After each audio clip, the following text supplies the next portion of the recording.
Today it's just a quiet field with sheep grazing near Warburton in Cheshire. But 1900 years ago, if you came here, you'd see the Roman army in all their splendour. You see, on this field there was a Roman fort, and it was discovered by an amateur archaeologist called James Balme and partially excavated last year. But over the past weekend, James has made an amazing discovery. It really must have been a treat to you. Amazing. I was there, I suddenly saw this coming out of the ground and I thought, how can this be? How can this be here? So what did you find first? The first thing I actually found was this piece of shrine. Very nice piece of shrine. It's cast in lead. It's all got some mouldings on there, yes. That's right, it's moulded there. And here we have what's left of the face of possibly the goddess Minerva, goddess of war. Right. Now, that set the alarm bells ringing, and then this came up out of the ground. An amazing small head of a statue. This is definitely the statue of Minerva, as I said, the goddess of war. Now this statue has been broken. Yeah. Any explanation for that? Votive. They break things they offer to release the spirit. They do this on purpose. It's just a natural thing the Romans did. We find lots of broken things on site. So they take a perfectly good statue, Yeah. break it, Yeah. and throw it. That's it, it's an offering. So to break it is to release the spirit out of it and show how much it was worth to them, but they're willing to give it to the gods.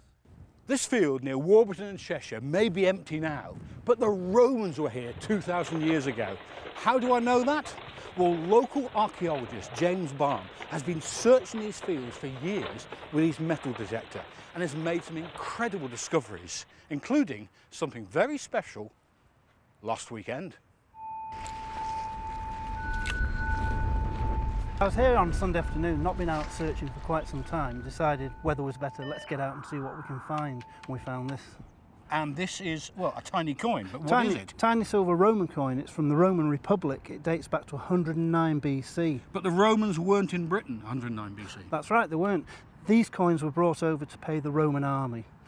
Silver coinage wasn't available in Britain at that time. The Roman army had just arrived. We're near a river. It's an important crossing point. It's defensive. Roman army soldiers wandering about the area, encampments, fires, that sort of thing. But also local people who had become Romanised. Some of the nice things we found are Bronze Age, so we're going back to 4,000 years ago, 2000 BC, and found a beautiful Bronze Age axe. That is incredible. Piece of Roman artwork about 1900 years old. One of the people round here, well, they lost it and probably were pretty upset. It's beautiful. Fred Talbot, Granada reports in Warburton with the Romans. Brilliant stuff, that. This is a Roman road. I suppose it is straight, isn't it? Very straight, yes, and if you look at it from the air, it travels across all the fields back towards Altrincham.